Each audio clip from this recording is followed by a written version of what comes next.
नशे के सौदागरों पर नारकोटिक्स का शिकंजा। इटारसी में 100 करोड़ की ड्रग्स बरामद, 3 लड़कियां गिरफ्तार। अंतर्राष्ट्रीय गिरोह से जुड़े हो सकते हैं तार।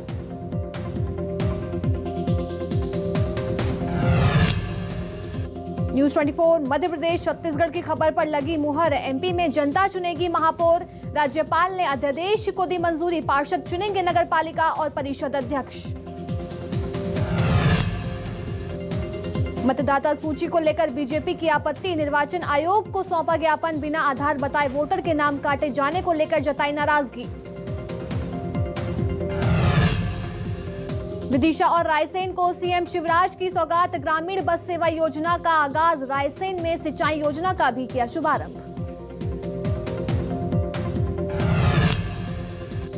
जगदलपुर को सीएम बघेल की सौगात। अंतर्राष्ट्रीय फुटबॉल मैदान का किया शुभारंभ। रनिंग ट्रैक पर धावकों के साथ दौड़ लगाई। बास्केटबॉल में आजमाया हाथ। ब्रिटेन की कैम्ब्रिज यूनिवर्सिटी में गूंजा हसदेव अरण्य का मुद्दा। छात्रा के सवाल पर बोले राहुल गांधी, जल्द हो जाएगा समाधान। बीजेपी का हमला। कांग्रेस आदिवासियों के साथ होने का करती है दिखावा।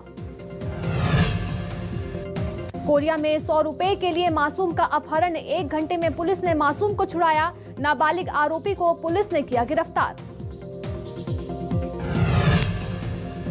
एमपी में कांग्रेस की नई मीडिया सेल का हुआ गठन। के मिश्रा बनाए गए कांग्रेस मीडिया विभाग के अध्यक्ष। 32 प्रदेश प्रवक्ता भी बनाए गए।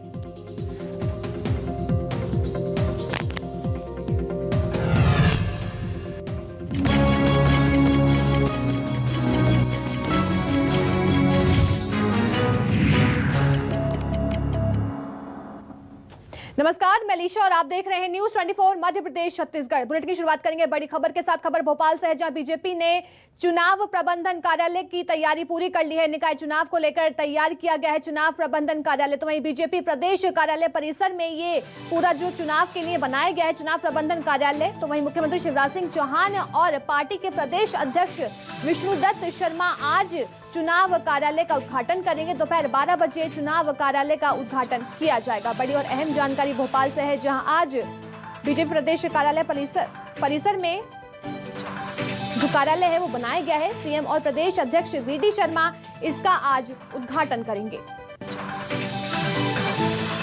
दोपहर 12 बजे चुनाव कार्यालय का उद्घाटन किया जाएगा। बड़ी जानकारी है भोपाल से, जहां बीजेपी ने चुनाव प्रबंधन कार्यालय का उद्घाटन आज करना है। बता दें, निकाय चुनाव को लेकर चुनाव प्रबंधन कार्यालय तैयार किया गया है।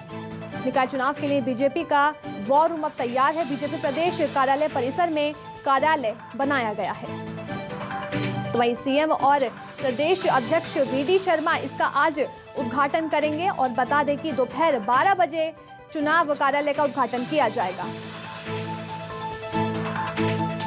मेरे सहयोगी भोपाल से राकेश चतुर्वेदी हमारे साथ जुड़ गए हैं। राकेश जी, बीजेपी ने अपना एक तरह से जो है वॉर रूम, चुनावी रूम तैयार कर लिया है, जिसका आज उद्घाटन किया जाएगा। क्या कुछ तैयारियां कर ली गई हैं इसको लेकर?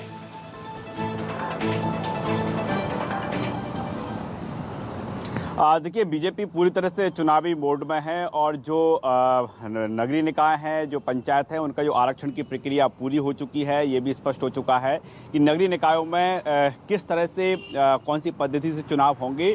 और जिस तरह से बीजेपी ने आज तैयारी की है, हम बीजेपी प्रदेश कार्यालय की बात करें तो बीजेपी प्रदेश कार्यालय में ही चुनाव प्रबंधन जो कार्यालय तैयार किया गया है, वॉर रूम तैयार किया गया है, उसका आज दोपहर 12 बजे उद्घाटन होगा। वीडी शर्मा बीजेपी के प्रदेश अध्यक्ष और सीएम शिवराज सिंह चौहान कार्यालय का उद्घाटन करेंगे।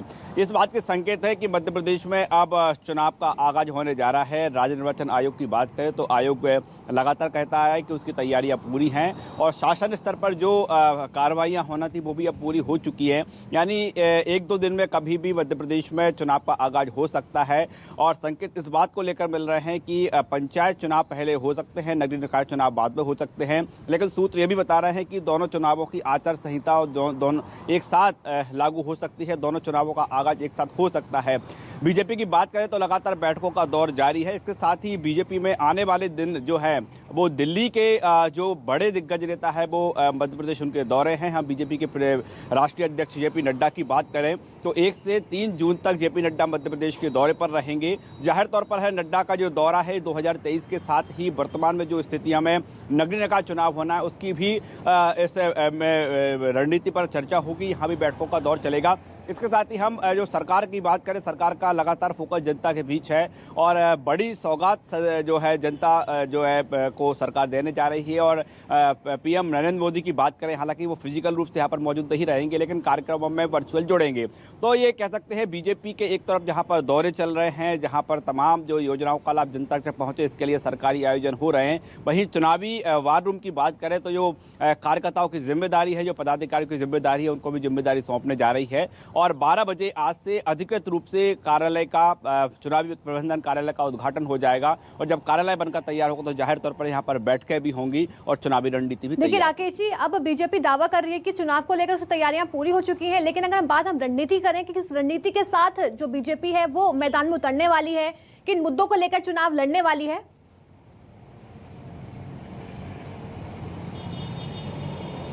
देखिए, मध्य प्रदेश में मुख्य रूप से अभी चुनाव की बात करें तो 2 चुनाव है, एक नगरीय निकाय चुनाव है, दूसरा पंचायत चुनाव है। हालांकि पंचायत चुनाव जो है सिंबॉलिक नहीं होता, उसमें जो राजनीतिक दल है अपने सिंबल पर प्रत्याशी नहीं उतारते हैं। लेकिन बीजेपी कांग्रेस दोनों ही कहती आई हैं कि उनके कार्यकर्ताओं को पंचायत में लड़ाया जाएगा। तो पंचायत की अलग रणनीति है और नगरीय निकाय चुनाव तो सीधे बीजेपी और कांग्रेस के बीच ही होना है। और सबसे अहम बात इस बात को लेकर है कि जो सबसे बड़े चुनाव हैं इस दौर के, वो है नगर निगम के चुनाव। मध्य प्रदेश में 16 नगर निगम हैं और पिछले 2014 इससे पहले 2014 में जब चुनाव हुए तो 16 के 16 नगर निगम पर बीजेपी ने एक तरफा कब्जा किया था, यानी कांग्रेस का एक भी महापौर 2014 में नहीं था। तो ऐसे में बीजेपी के लिए बड़ी चुनौती ये है कि अपना जो गढ़ है, जो 16 नगर निगम है, जहां पर एक तरफा बीजेपी ने परचम 2014 में फहराया था, उसको बचाने की। और कांग्रेस की बात करें तो नगर निगम में कांग्रेस के लिए तो अब खुला मैदान है, क्योंकि इसके पास एक भी सीट नहीं है। और यदि कांग्रेस इसमें कुछ सीट लाती भी है तो उसकी पूरी उपलब्धि होगी। लेकिन जिसे कहा जा रहा है कि जो नगरीय निकाय चुनाव है 2023 के लिए सेमीफाइनल साबित होंगे। तो नगर निगम में यदि कांग्रेस बढ़त बनाती है, कांग्रेस को महापौर पद मिलते हैं, जाहिर तौर पर है कांग्रेस को एक बड़ी जान कांग्रेस में जो है नए सिरे से फूंक सकती है। लेकिन बीजेपी जिस तरह से रणनीति तैयार कर रही है, कांग्रेस से पहले जो चुनावी वार रूम आज तैयार किया जा रहा है, इसी रणनीति के तहत किया जा रहा है कि 16 के 16 नगर निगम पर एक बार फिर बीजेपी अपना कब्जा जमाए। इसके साथ ही जो 99 नगर पालिकाएं हैं, नगर परिषद हैं, वहां पर भी बीजेपी एक तरफा परचम फहरा सके। तो उसकी जो चुनावी रणनीति है उसका जो शासन संचालन होगा, उस कार्यालय का आज उद्घाटन होना है। और लगातार मध्य प्रदेश में केंद्रीय नेताओं के दौरे लगातार होंगे। इसके साथ ही सरकार और बीजेपी संगठन के स्तर पर बात करें तो तमाम बैठकों का दौर जारी है। और जैसे ही कार्यालय का उद्घाटन होगा, इन बैठकों की जो रफ्तार है और तेज होगी, लगातार बैठकें होंगी और तमाम चुनाव रणनीतियां तैयार होंगी। जी बिल्कुल, निकाय चुनाव के लिए बीजेपी का वॉर रूम तैयार हो चुका है, जिसका उद्घाटन आज 12 बजे किया जाएगा। राकेश जी बने रहिए, आगे भी आपसे खबरों पर लगातार अपडेट हम लेते रहेंगे। एक और बड़ी खबर भोपाल से है, जो एमपी में बियर वाइन पर आयात शुल्क घटाने पर सहमति बन गई है। कैबिनेट में आयात शुल्क घटाने से संबंधी प्रस्ताव लाया जाएगा और 20 रुपए प्रति बल्क लीटर हो सकती है बियर, तो वहीं 5 रुपए प्रति प्रूफ लीटर हो सकता है वाइन पर आयात शुल्क। बड़ी खबर भोपाल से है, जहां एमपी में बियर वाइन पर आयात शुल्क घटाने का प्रस्ताव लाया जा सकता है। कैबिनेट में आयात शुल्क घटाने का प्रस्ताव आएगा। 20 रुपए प्रति बल्क लीटर हो सकती है बियर, तो वहीं 5 रुपए प्रति प्रूफ लीटर हो सकता है वाइन पर आयात का शुल्क।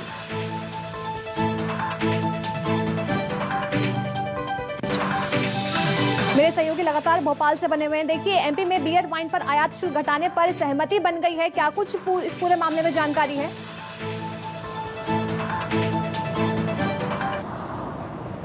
दरअसल बात करें बियर और वाइन पर जो आयात शुल्क घटाने का निर्णय लिया है, इसके लिए मंत्री समूह की बैठक हुई थी और बैठक में ये प्रस्ताव पारित हुआ है कि बियर और वाइन दोनों पर आयात शुल्क घटाया जाएगा। अब सरकारी रूप से जो इसे लागू करना है उसके लिए कैबिनेट में प्रस्ताव लाएगा, यानी कह सकते हैं कि अगली जो कैबिनेट होगी उसमें बियर और वाइन का जो आयात शुल्क कम होगा। तो जाहिर तौर पर है, जब आयात शुल्क कम होगा तो बियर और वाइन की जो दर है, जो रेट है, उसमें कमी आएगी। हालांकि इस पूरे मामले को लेकर कांग्रेस लगातार सरकार पर हमलावर है। कांग्रेस का कहना है कि मध्य प्रदेश में शराब, बियर प्रतिबंध करने की बात कही जा रही थी, लेकिन अब आयात शुल्क घटाकर इसे कम किया जा रहा है, यानी बियर और जो वाइन है वो सस्ती की जा रही है। सरकार का अपना तर्क है, सरकार का जो तर्क है कि रेवेन्यू की दृष्टि से सरकार का खजाना लगातार भरता रहे और जिस तरह से मध्य प्रदेश को अभी खजाने की ज़रूरत है, जो राशि की ज़रूरत है, उसके लिए सरकार का ये मानना है कि इसके जरिए जो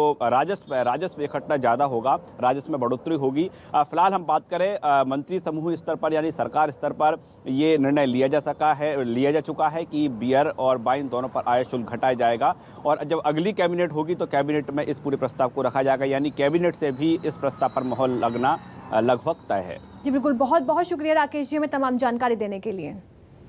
चलिए रुक करते हैं अगली खबर का। खबर इटारसी से है, जहां नशे के सौदागरों पर बड़ी कार्रवाई की गई है। इटारसी में 100 करोड़ के हेरोइन जब्त किए गए। 21 किलो ड्रग्स के साथ 3 आरोपी गिरफ्तार हो चुके हैं और तीनों आरोपी लड़कियां हैं। बता दें कि उन्हें अब गिरफ्तार करके इंदौर लाया गया है। अंतर्राष्ट्रीय गिरोह से जुड़े हो सकते हैं तार। तो वहीं मिजोरम की रहने वाली बताई जा रही हैं तीनों लड़कियां। इटारसी नारकोटिक्स विभाग की ये बड़ी कार्रवाई सामने आई है, जहां इटारसी में 100 करोड़ की हेरोइन जब्त की गई है। हालांकि तीनों आरोपियों को गिरफ्तार कर लिया गया है और तीनों आरोपी लड़कियां बताई जा रही हैं जो मिजोरम से संबंध रखने वाली हैं। बता दें इटारसी नारकोटिक्स विभाग की बड़ी कार्रवाई सामने आई है। 21 किलो ड्रग्स के साथ 3 लड़कियां जो हैं, आरोपी जो हैं, वो गिरफ्तार हो चुकी हैं।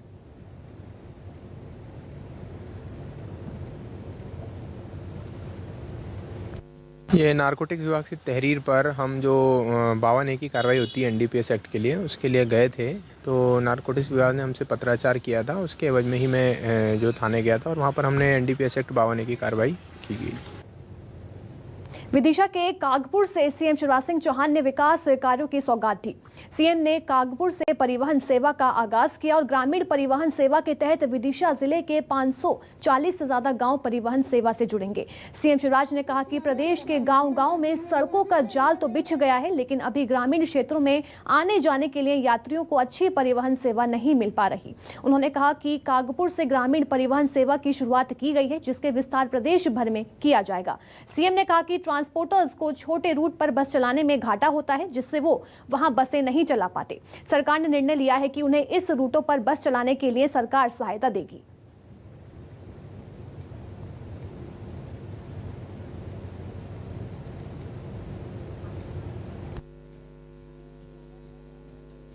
जैसा प्रारंभ गोविंद जी ने बताया कि बड़े रूट पर तो बस चलती है, अच्छी बसें मिल जाती है, लेकिन सड़कें तो अब गांव-गांव हो गई। अब कांग्रेस के राज छोड़िए, गांव-गांव में सड़कें, गांव-गांव में सड़कें। अब इन सड़कों पे जीपें और जीपों में लटके हुए लोग बेचारे एक जीप में देखिए 10 लड़के, 15 लड़के, 20 लड़के चले आ रहे हैं। अब इस जनता को अच्छी बसों को प्राप्त करने का अधिकार नहीं। और जब हम लोगों ने योजना बनाई कि हम इन रूट पे भी बस चलाएंगे, लेकिन बस वाले बस इसलिए नहीं चलाते कि घाटे के रूट है। तो गोविंद सिंह राजपूत बता रहे थे इन सारे रूट पे बस जो चलाएंगे उनको घाटे की पूर्ति के लिए सरकार पैसा देगी, परिवहन विभाग पैसा देगा कि तुम तो बस चलाओ, घाटे की भरपाई सरकार करेगी और तुम्हारी बस प्रॉफिट में लाके देगी। गोविंद जी ने बताया, मैं बहुत विस्तार में उसके नहीं जाता। मैं बेरोजगार नौजवानों से कहना चाहता हूं, तो में से कुछ लोग हिम्मत करें ये बस खरीदे, हम उसमें भी आपको सहयोग करेंगे। और जब बस चलेगी तो उन बसों को चलाने में गोविंद सिंह जी ने बताया है कि हम हर महीने आपको पैसा भी देंगे ताकि घाटा किसी भी कीमत पर ना हो, आपकी बस ट्रैफिक में भी चले और ग्रामीण क्षेत्र की जनता भी बसों में ढंग से आ जा सके। और मेरी बहनें आज बैठी है हैंडपंप की, खटर खटर जाओ, पानी भरो और पानी भर के जाओ, तो बेटा को नहीं भेजती थी, बेटी से कहती थी जा पानी भर के ले आ। तो मेरी बेटियां दिन भर हैंडपंप से लटक लटक के घर में वो पानी भरती रहे। अब बेटियों को भी पानी भरने की जरूरत नहीं पड़ेगी, घर में टोटी वाला नल खोलोगी तो झरझर पानी आएगा, गुंडो डगरा भर जाएगा, मटका में भी पानी होगा। लेकिन शिवदान जी ने आज फिर कहा कि एक फिल्टर प्लांट अगर यहीं पे लग जाए तो बेतवा से पानी की सप्लाई हो जाए, तो बोर का पानी जब नीचे चला जाता है कई बार संकट आ जाता, वो नहीं आएगा। और इसलिए शिवदान जी आपने कहा, ये तो आपने बुलाया, मुझे बीच में कहा कि कर दो, बीच में चुनाव हमें करवा नहीं था। बहुत दिन हो गए बेचारे, कई नौजवान इस चक्कर में थे कि जल्दी चुनाव हो तो चुना के जरा दूसरे आए। मुझे कई लोग कहते थे मामा 8-8 साल से बैठे रहे, अब तो करवाओ चुनाव। तो हमने तय किया कि चुनाव होंगे, तो अब चुनाव भी जल्दी होने वाले हैं। लेकिन शिवदान सिंह जी ने कहा मुझे कि चुनाव के पहले याद कर दो, इनका लोकार्पण और शिलान्यास, और ये तुमने पुकारा और हम चले आए। दोस्ती तो निभानी है, और इसे आज आपके गांव आना हुआ है। ये सारी सौगातें मैं इस गांव को समर्पित करता हूं। और एक जानकारी शिवदान सिंह जी मैं आपको दे रहा हूं। विदिशा जिले के जल निगम में, जल जो हमारा निगम है, हमने अभी ये तय किया है कि संजय सागर बांध से हम वहां फिल्टर प्लांट लगाएंगे, वहां से पानी खींचेंगे, और पानी खींच के उस बांध के पानी को गांव-गांव में पाइपलाइन बिछा के 165 गांवों में पानी देंगे। 165 गांव में 208 करोड़ 94 लाख की ये योजना है। 208 करोड़ 94 लाख की, जिसमें कानपुर ग्राम भी सम्मिलित हमारा है।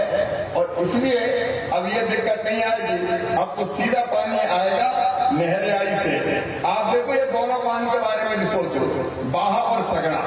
पहले जब मैं सांसद था तो जो देखो चिल्लाता था बाहा बनवा दो, सगड़ा बनवा दो, और कांग्रेस कितना मजाक करती थी। जब चुनाव आते थे तो शिलान्यास से पत्थर गड़ा देते थे, बाहा का बांध बनेगा, सगड़ का बांध बनेगा। लेकिन मुझे कहते हुए गर्व है, ये बांध अगर बने तो भारतीय जनता पार्टी सरकार ने बना के दिए। अपना बाहा बन गया, अपना सगड़ा बन गया, सिंचाई भी हो रही है, और पीने का पानी भी कानपुर गांव के लिए वहां से आएगा। भरपूर पानी आएगा, पानी की कमी नहीं रहने देंगे।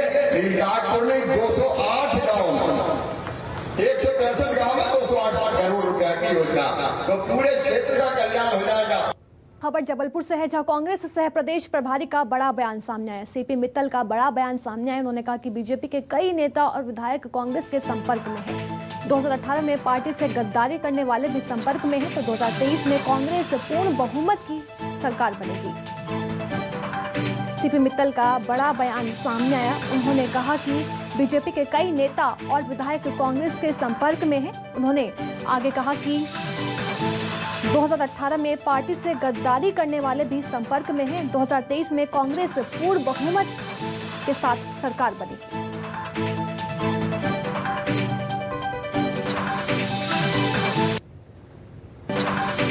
के अंदर कांग्रेस पूर्ण बहुमत से सरकार बनाएगी। जो 2023 के अंदर आप देखोगे, जिन लोगों ने 2018 के अंदर चुनाव जीतने के बाद 2020 के अंदर कांग्रेस के साथ गद्दारी की, बहुत सारे नेता ऐसे हैं जो अभी हमारे कांग्रेस के संपर्क में हैं। वो अभी इसलिए नहीं छोड़ सकते क्योंकि उनकी सदस्यता चली जाएगी। जैसे चुनाव आएंगे 2-4 महीने पहले, बहुत सारे बीजेपी के नेता ऐसे हैं जो कांग्रेस के संपर्क में हैं, और आने वाले समय के अंदर वो वापस दोबारा से कांग्रेस में आएंगे। एमपी के विद्युत वितरण कंपनी में रेप के आरोपी को अहम जिम्मेदारी देने पर सियासत गर्मा गई है।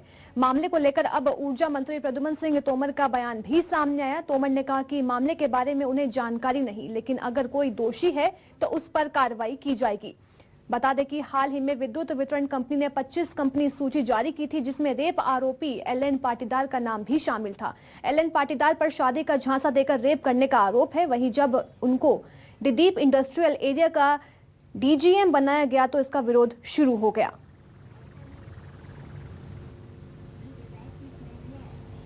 इंडस्ट्रियल मंडीदीप का डीजीएम बना दिया गया, रेप के आरोपी हैं। अभी मेरा ऐसा कोई संज्ञान में नहीं है, पर अगर कोई बात होगी और आप कोई भी दोषी होगा उसके खिलाफ कार्रवाई की जाए। खबर सतना से है, जहां नेहरू जी की प्रतिमा तोड़ने का मामला तूल पकड़ता जा रहा है। एनएसयूआई के कार्यकर्ताओं ने प्रदर्शन किया और नेहरू जी की प्रतिमा को गंगा जल और दूध से नहलाया।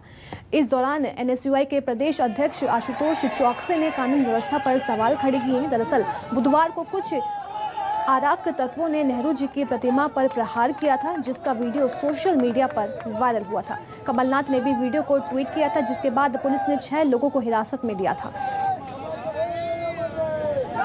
ये 24 तारीख की घटना में जो नेहरू जी की प्रतिमा के ऊपर जो लाठी मारे जाने की मामले था, उसके संदर्भ में एनएसयूआई के प्रदेश अध्यक्ष आज यहाँ पर आए हैं और उनके द्वारा जो है नेहरू जी की प्रतिमा पर अभिषेक और माल्यार्पण का कार्यक्रम था। बाकी जो इस संदर्भ में जो आरोपी थे, सभी आरोपी गिरफ्तार कर लिए गए, मुकदमा कायम है। जिले में हमारे भारत के प्रथम प्रधानमंत्री पंडित जवाहरलाल नेहरू जी की प्रतिमा के साथ जो असामाजिक तत्वों ने छेड़छाड़ करी, उनको क्षति पहुंचाने का काम किया। ये दिखाता है कि किस प्रकार से बीजेपी और बीजेपी से जुड़े लोग, संघ के लोगों की किस प्रकार से मानसिकता हो गई है। पुलिस प्रशासन से मांग करते हैं कि ये जो भी लोग हैं, इन पे सख्त से सख्त कार्रवाई करी जाए। अगर इन पे सख्त से सख्त कार्रवाई नहीं करी जाती तो आने वाले समय में एनएसयूआई उग्र आंदोलन के लिए बाध्य होगी।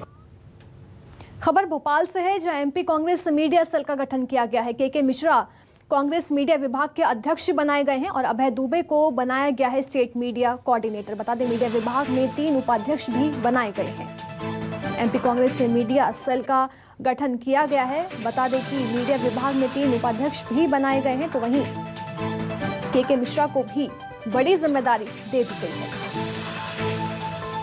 के मिश्रा बनाए गए हैं कांग्रेस से मीडिया विभाग के अध्यक्ष और साथ ही साथ मीडिया विभाग में 3 उपाध्यक्ष भी बनाए गए हैं। अभय दुबे को बनाया गया है स्टेट मीडिया कोऑर्डिनेटर।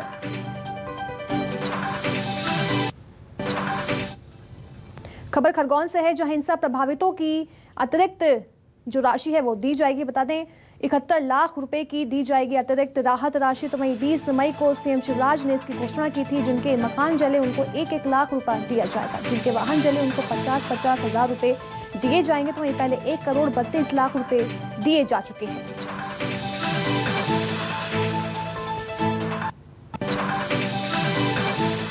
दंगा हुआ था उसमें अभी तक जो गृह विभाग का परिपत्र है उसके अनुसार 198 व्यक्ति 198 व्यक्तियों को 69,12,755 रुपये की सहायता राशि उनके खातों में दी गई है। इसके अलावा जो घायल, गंभीर रूप से घायल व्यक्ति हैं, कुल 47 व्यक्तियों को 21,100 रुपीज़ उनके खाते में दिया गया है। चलिए फिलहाल के लिए बस इतना ही। बने रहिए न्यूज़ 24 मध्य प्रदेश छत्तीसगढ़ के साथ।